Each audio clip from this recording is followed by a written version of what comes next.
10,000 world के इस episode की शुरुआत में हम हेवनली कैलेमिटी गॉड को देखते हैं जो कि लिंगफैंग को बोलता है, तुम फिर से आ गए। इस बार लिंगफैंग बिना कुछ बोले इस जगह पर एक गॉड की पावर का यूज करने लगता है, जिसकी वजह से लिंगफैंग के सिर के अंदर से बहुत सारे एनर्जी बॉल बाहर निकल कर आ जाते हैं, जिसके अंदर से काफी ज्यादा टेरिफाइंग एनर्जी बाहर निकलने लगती है। और इस चीज की वजह से लिंगफैंग के पीछे में एक फॉर्मेशन बन जाता है जो कि काफी ज्यादा पावरफुल होता है। साथ ही इस चीज की वजह से लिंगफैंग यहाँ पर हवा में फ्लाई करने लगता है, जिसे देखकर यहाँ पर लिंगर और फेंगर काफी ज्यादा खुश हो जाते हैं। और फेंगर बोलती है, सच में पिताजी काफी ज्यादा पावरफुल हैं, क्योंकि वह हेवनली कैलेमिटी गॉड से इस जगह पर फाइट करने जा रहे हैं।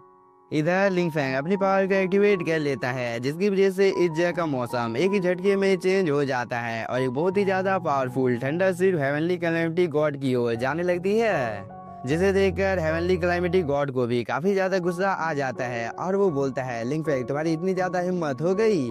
कि तुम दाओ की इच्छा के खिलाफ जाने की हिम्मत कर रहे हो, तो इस चीज की कीमत तुम्हें इस जगह पर चुकानी होगी। इस पर लिंगफैंग बोलता है, आखिरकार आप अभी भी इस जगह पर कार्रवाई करना क्यों चाहते हैं? तो मैं आपको बता देना चाहता हूँ कि यह चीज आपके लिए अच्छा होने वाला नहीं है। यह बोलने के बाद लिंगफैंग यहाँ पर अपनी एनर्जी को रिलीज करता है, जिसे देखकर हेवनली कैलेमिटी गॉड काफी ज्यादा शॉक हो जाता है और वो बोलता है, तुमने इमोर्टल किंग लेवल को इतनी आसानी के साथ ब्रेक थ्रू कर लिया है, इसलिए मुझे इस जगह पर ये समझ में नहीं आ रहा है कि तुम इतनी जल्दी आखिरकार इतनी ज्यादा पावरफुल कैसे हो सकते हो। जरूर से तुमने यहाँ पर बहुत सारे एलेक्सर और मेडिसिन का यूज किया होगा, इसीलिए मुझे इस जगह पर तुम्हें कुछ कहना है, क्योंकि मैं देखना चाहता हूँ कि आखिरकार तुम्हारी पावर कितनी ज्यादा है। यह बोलने के बाद हेवनली कैलेमिटी गॉड इस जगह पर हंसने लगता है, क्योंकि तुम्हारे बच्चे भी तो स्पिरिचुअल रेलम के प्राणी हैं, इसीलिए यह एक अलग प्रजाति नहीं है जिसकी वजह से डीमन वर्ल्ड के ऊपर खतरा आ सकता है। तभी सावटियान हेवनली कैलेमिटी गॉड को बोलता है, कम से कम आप तो इस दुनिया की इच्छा हैं, इसीलिए अगर आप इस चीज को नहीं मारते हैं तो यह आपके लिए एक नर्क जैसा होगा, है ना? क्योंकि यह चीज तो आपके पहचान के बिल्कुल विपरीत है। इस बात को सुनकर हेवनली कैलेमिटी गॉड यहाँ पर मुस्कुराने लगता है और वो सावटियान को बोलता है, तुम्हें शायद से इस जगह पर कोई गलतफहमी हो गई है। तभी सावटियान भी यहाँ पर हेवनली कैलेमिटी गॉड का मजाक उड़ाने लगता है और इस चीज को देखकर यहाँ पर लिंगफैंग अपना सिर पकड़ लेता है, क्योंकि कुछ देर से ये दोनों जबरदस्त बकवास किए जा रहे थे। इसीलिए लिंगफैंग यहाँ पर सावटियान को एक झापड़ मारकर चुप करा देता है और वो हेवनली कैलेमिटी गॉड को बोलता है,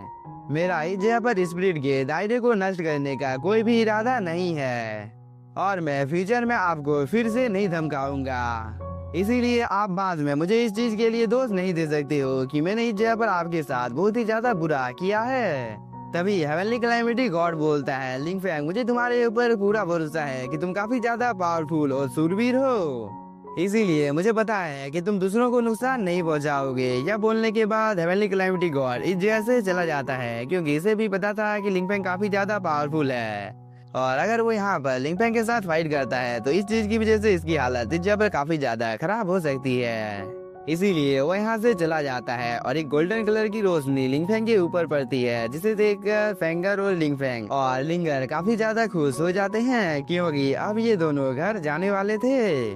साथ ही लिंगर और फेंगर इस जगह पर अपने पिताजी की काफी ज्यादा तारीफ करने लगते हैं कि यहाँ पर हम लोगों के पिताजी से तो हेवनली कैलेमिटी गॉड भी डरता है। तभी सावटियान लिंगफैंग को बोलता है, अब मैं हम लोगों की दुनिया में जाना चाहता हूँ और उस जगह पर तुम्हारी खूबसूरत वाइफ को देखना चाहता हूँ। इस बात को सुनकर यहाँ पर इन दोनों को काफी ज्यादा गुस्सा आ जाता है। तभी लिंगफैंग अपनी दोनों बेटियों के पास आकर बोलता है, अब घर जाने का टाइम आ गया है। यह बोलने के बाद वो एक पोर्टल को ओपन कर देता है। इसके बाद ये सभी एक एक कर इस पोर्टल के अंदर में चले जाते हैं, मगर ये सीन यहीं पर कट होता है। हम लोगों को मेंगटियांग के घर का सीन दिखाया जाता है, जहाँ पर मेंगटियांग की मॉम और हुआंगफू क्वीन टियांग की सगाई का बात चल रहा था। ये लड़की यहाँ पर अपने पिताजी को ये सब बोल ही रही थी। तभी ये एल्डर बोलता है, मैंने सुना है कि मेंगटियांग की यानी कि मेंगटियांग की मॉम रैंडम लैम्प की लेडी है। तभी ये दूसरा एल्डर बोलता है, मैंने रैंडम लैम्प के बारे में बहुत कुछ सुना है कि यह काफी ज्यादा पावरफुल होता है, जिसकी वजह से कई सारी परेशानियां पैदा हो सकती है, इसलिए मुझे तो लगता है कि आप घात लगाने का इस जगह पर अवसर ले सकते हैं, क्योंकि हम लोगों के पास जीतने का एक अच्छा मौका मौजूद है। क्योंकि अगर हम हेवनली स्वॉर्ड पैलेस के साथ हाथ मिला लेते हैं तो इस चीज की वजह से हम लोगों की पावर काफी ज्यादा बढ़ सकती है। साथ ही हम उसके सेना में भी शामिल हो जाएंगे। इस पर एम्परर भी हाँ बोलता है। मगर तभी इस जगह पर कुछ कल्टीवेटर आ जाते हैं और वो इस एल्डर को बोलते हैं, तुम्हें इस जगह पर चिंता करने की कोई भी जरूरत नहीं है, हम लोग तुम्हें सही सलामत उस जगह पर भेज देंगे। और हम लोगों को पता चलता है कि ये कल्टीवेटर और कोई नहीं, यहाँ पर लिंगफेंग होता है, जिसकी बॉडी के अंदर से काफी ज्यादा टेरिफाइंग एनर्जी बाहर निकलती है। और लिंगफेंग को यहाँ पर देखकर एम्परर काफी ज्यादा शॉक हो जाता है। इसके बाद वो बोलता है, लिंगफेंग तुम वर्चुअल गॉड लेवल में प्रवेश कर चुके हो। तभी ये एल्डर बोलता है, मैंने सोचा था कि तुम इस बार इस जगह पर शांत रहोगे, लेकिन वह किसने सोचा होगा कि वो अब भी यहाँ पर मर चुका है। इस बार इस एल्डर को काफी ज्यादा गुस्सा आ जाता है और वो बोलता है, इस बात के ऊपर गर्व करने जैसा कुछ भी नहीं है, क्योंकि मॉम अभी भी हम लोगों के साथ में है, इसलिए तुम्हें इस जगह पर शायद से कोई गलतफहमी हो गई है। मगर तभी लिंगफेंग यहाँ पर अपनी पावर को एक्टिवेट कर लेता है, जिसकी वजह से इस जगह का मौसम अचानक से काफी ज्यादा खराब हो जाता है और एक ठंडा सीधे इस एल्डर के ऊपर आकर गिरता है, जिसकी वजह से इस एल्डर की हालत काफी ज्यादा खराब हो जाती है और इसकी मौत इसी जगह पर हो जाती है, जिसे देखकर एम्परर और ये लड़की यहाँ पर काफी ज्यादा शॉक हो जाते हैं। साथ ही एम्परर को लिंगफेंग के ऊपर काफी ज्यादा गुस्सा आ जाता है और वो यहाँ पर अपने एंसेस्टर लोगों की पावर का यूज करने लगता है। मगर लिंगफेंग तो मस्त अपनी जगह पर खड़े होकर इन सब चीजों को देख रहा था, क्योंकि उसे पता था कि ये एल्डर यहाँ पर इसका कुछ भी बिगाड़ नहीं पाएगा। साथ ही साउटियान भी बाहर निकल कर आ जाता है और वो इन सभी की जगह पर बेइज्जती करने लगता है कि मेरे मास्टर ने यहाँ पर तुम लोगों को एक मौका दिया है, मगर मुझे तो नहीं लगता है कि तुम लोग इस जगह पर मेरे मास्टर का कुछ भी बिगाड़ पाओगे। इधर एम्परर ने अपनी पावर की मदद से एक पोर्टल को ओपन कर दिया था, जिसके अंदर से इन लोगों के एंसेस्टर बाहर निकल कर आ जाते हैं और एंसेस्टर दिखने से काफी ज्यादा पावरफुल लग रहा था। तभी एम्परर बोलता है, एंसेस्टर कृपया करके आप हम लोगों की इस जगह पर मदद कीजिए, क्योंकि लिंगफेंग यहाँ पर हम लोगों को परेशान कर रहा है, इसलिए किसी भी हालत में आप उसे जान से मार डालिए। इस बार एंसेस्टर लिंगफेंग की ओर देखने लगता है और वो लिंगफेंग के लेवल को देखकर यहाँ पर काफी ज्यादा शॉक हो जाता है, क्योंकि लिंगफेंग ट्रू गॉड रेलम पर होता है। इसीलिए एंसेस्टर लिंगफेंग को बोलता है, लिंगफेंग तुम्हारे लिए अच्छा यही होगा कि तुम इस जगह पर इन लोगों को क्षमा कर दो, क्योंकि मेरी स्पिरिचुअल बॉडी इस जगह पर मौजूद है और ये स्पिरिचुअल रेलम में नहीं है, क्योंकि वह डिवाइन वर्ल्ड में है। तभी साउटियान यहाँ पर एंसेस्टर की काफी ज्यादा बेइज्जती करने लगता है कि आपके अंदर में इस जगह पर लड़ने का साहस नहीं है, इसीलिए आप इस जगह पर बस उल्टी सीधी बातें बोल रहे हैं। इसीलिए आपको हम लोगों के सामने घुटने टेक देना चाहिए और दया की भीख मांगनी चाहिए। हो सकता है इस चीज के बदले में मेरे मास्टर आपको इस जगह पर रिफाइन ना करें। इस बात को सुनकर लिंगफेंग भी यहाँ पर फॉर्म में आ जाता है और वो अपनी पावर को एक्टिवेट कर एंसेस्टर के ऊपर हमला करने के लिए जाने लगता है। साथ ही वो बोलता है, मैं बिना दया के यहाँ पर तुम्हें जान से मार डालूंगा। इस चीज को देखकर एंसेस्टर अपने सामने एक प्रोटेक्टिव बैरियर बना लेता है, मगर लिंगफेंग का ये अटैक काफी ज्यादा पावरफुल होता है, जिसकी वजह से यहाँ पर काफी ज्यादा टेरिफाइंग एनर्जी बाहर निकलने लगती है और लिंगफेंग के अटैक को यहाँ पर रोकने में एंसेस्टर को काफी ज्यादा प्रॉब्लम होने लगती है, क्योंकि लिंगफेंग इस जगह पर कंटिन्यू अपनी पावर को बढ़ा रहा था, जिसकी वजह से जितने भी ज्यादा नॉर्मल कल्टीवेटर थे उन सभी को काफी ज्यादा प्रॉब्लम होने लगती है, क्योंकि एम्परर की यहाँ पर जो बेटी होती है वो सीधे जमीन पर गिर जाती है, जिसे देखकर एम्परर को काफी ज्यादा अपनी बेटी की फिक्र होने लगती है और वो यहाँ पर अपनी पूरी कोशिश अपनी बेटी को उठाने की करता है, लेकिन इसकी बेटी यहाँ पर नहीं उठती है, जिसकी वजह से एम्परर को काफी ज्यादा गुस्सा आ जाता है और वो लिंगफेंग की ओर देखने लगता है, जहाँ पर लिंगफेंग अपनी पावर को और भी ज्यादा बढ़ा देता है, जिसकी वजह से एम्परर का प्रोटेक्टिव बैरियर एक ही झटके में टूट जाता है और इस चीज की वजह से एम्परर थोड़ी सी दूर जाकर गिरता है और इस चीज की वजह से एंसेस्टर थोड़ी सी दूर जाकर गिरता है। साथ ही लिंगफेंग यहाँ पर अपनी पावर को और भी ज्यादा बढ़ाने लगता है, जिसकी वजह से उसकी बॉडी के अंदर से बहुत ही ज्यादा हाई अमाउंट में ठंडर की एनर्जी बाहर निकलने लगती है और इस चीज को देखकर यहाँ पर एंसेस्टर की एकदम फट जाती है, क्योंकि इसे यहाँ पर अपनी मौत अपनी आंखों के सामने दिखाई दे रही थी, क्योंकि लिंगफेंग यहाँ पर एक एनर्जी बॉल को अपने हाथ में क्रिएट कर उससे एक अटैक को क्रिएट करने लगता है, जिसकी वजह से उसके आसपास में एक फॉर्मेशन अपेयर हो जाता है, जिसके अंदर से एक काफी ज्यादा पावरफुल स्वॉर्ड बाहर निकल कर आ जाती है, जो कि सीधे एंसेस्टर के ऊपर हमला करने के लिए भी जाने लगती है। मगर एंसेस्टर भी इस अटैक को देखकर हार मानने को तैयार नहीं था और वो बोलता है, मैं इसे इस जगह पर सील कर सकता हूँ। या बोलने के बाद एंसेस्टर यहाँ पर अपनी आइस की पावर का यूज करने लगता है, जिसकी वजह से बहुत सारे क्रिस्टल इस जगह पर अपीयर हो जाते हैं। और इन सभी क्रिस्टल की मदद से एंसेस्टर यहाँ पर लिंगफेंग के स्वॉर्ड को रोकने की कोशिश करने लगता है। मगर लिंगफेंग का ये स्वॉर्ड काफी ज्यादा पावरफुल होता है और एंसेस्टर का अटैक जैसे ही इस अटैक के साथ टकराता है तो यहाँ पर एक ही झटके में एंसेस्टर के जितने भी ज्यादा आइस क्रिस्टल होते हैं वो सभी डिस्ट्रॉय हो जाते हैं। साथ ही लिंगफेंग यहाँ पर अपनी पावर को थोड़ी सी और बढ़ा देता है, जिसकी वजह से ये स्वॉर्ड काफी तेजी के साथ एंसेस्टर की ओर जाने लगता है, जिसकी वजह से इस स्वॉर्ड के अंदर से काफी ज्यादा हाई अमाउंट में थंडर की एनर्जी बाहर निकलने लगती है। और इस चीज को देखकर एंसेस्टर भी यहाँ पर हार मान लेता है, क्योंकि लिंगफेंग का ये स्वॉर्ड सीधे आकर एंसेस्टर की बॉडी के आर पार हो गया था। और इस चीज को देखकर एम्परर काफी ज्यादा शॉक हो जाता है, क्योंकि लिंगफेंग ने एंसेस्टर को एक ही झटके में जान से मार दिया था। मगर लिंगफेंग यहीं पर ही नहीं रुकता है और वो दोबारा से अपनी स्वॉर्ड को अपने पास बुलाकर उससे वो यहाँ पर एम्परर के ऊपर भी हमला कर देता है, जिसे देखकर एम्परर जब तक इस जगह पर कुछ कर पाता तब तक ये स्वॉर्ड इसे लग जाती है।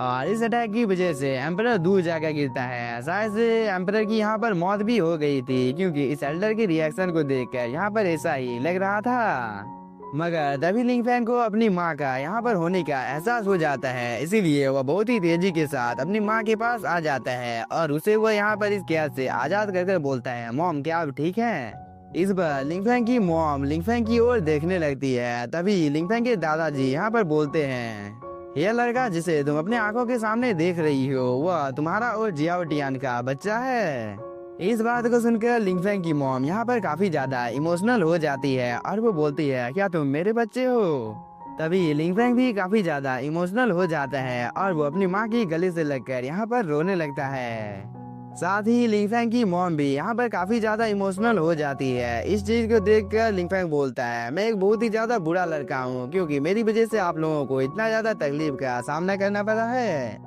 और इस चीज के लिए आप मुझे माफ कर दीजिएगा। और इस बात को सुनकर यहाँ पर लिंगफेंग के दादाजी भी काफी ज्यादा इमोशनल हो जाते हैं और वह भी यहाँ पर रोना शुरू कर देते हैं। तभी लिंगफेंग बोलता है, माँ मैं सबसे पहले आपके बॉडी के घावों को इस जगह पर ठीक कर देता हूँ। या बोलने के बाद लिंगफेंग यहाँ पर अपनी पावर का यूज करने लगता है, जिसकी वजह से उसकी माँ के घाव इस जगह पर ठीक होना शुरू हो जाते हैं।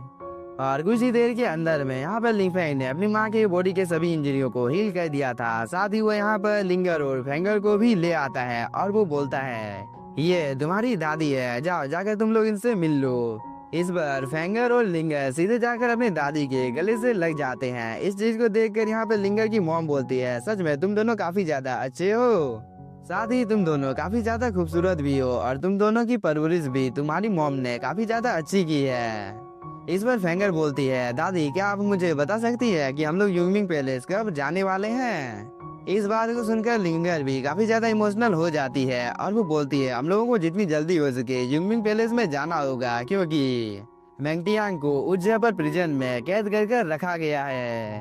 तभी लिंगफेंग बोलता है, तुम लोगों को यहाँ पर चिंता करने की कोई भी जरूरत नहीं है, क्योंकि कल हम लोग युंगमिंग पैलेस जाने वाले हैं और उन सभी एल्डर ने तुम्हारी भाई और तुम्हारी मॉम के साथ जो कुछ भी किया है उस चीज की कीमत तो उन सभी को चुकाना होगा, क्योंकि कल जो होने वाला है उस चीज को देखकर पूरा युंगमिंग पैलेस कांप जाएगा।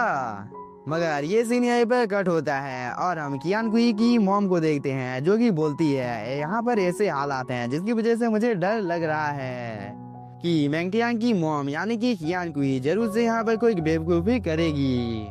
इसीलिए तुम्हें कोई रास्ता इस जगह पर सोचना होगा। इस बार ये एल्डर बोलता है, मैं तुम्हारी जानकारी के लिए बता देता हूँ कि एंचेस्टर ने अपने पैलेस को सील कर दिया है, इसीलिए मैं जाकर भी इस जगह पर क्या कर सकता हूँ। यह बोलने के बाद ये एल्डर और भी ज्यादा शराब को यहाँ पर पीने लगता है। साथ ही इसके अलावे कियान कुई को घर में नजरबंद कर रखा गया है, इसीलिए अगर हम लोग यहाँ पर जल्दबाजी से काम करते हैं तो इस चीज की वजह से झैंग झांग और याओ रांग को परेशानी का सामना करना पड़ सकता है। इसीलिए मुझे यहाँ पर खुद के ऊपर काफी ज्यादा गुस्सा आ रहा है, क्योंकि मैं ट्रू गॉड रेलम तक पहुँच नहीं पाया हूँ और इस चीज के लिए मैं यहाँ पर खुद को ही दोष दे सकता हूँ, क्योंकि इस चीज में किसी दूसरे की कोई भी गलती नहीं है।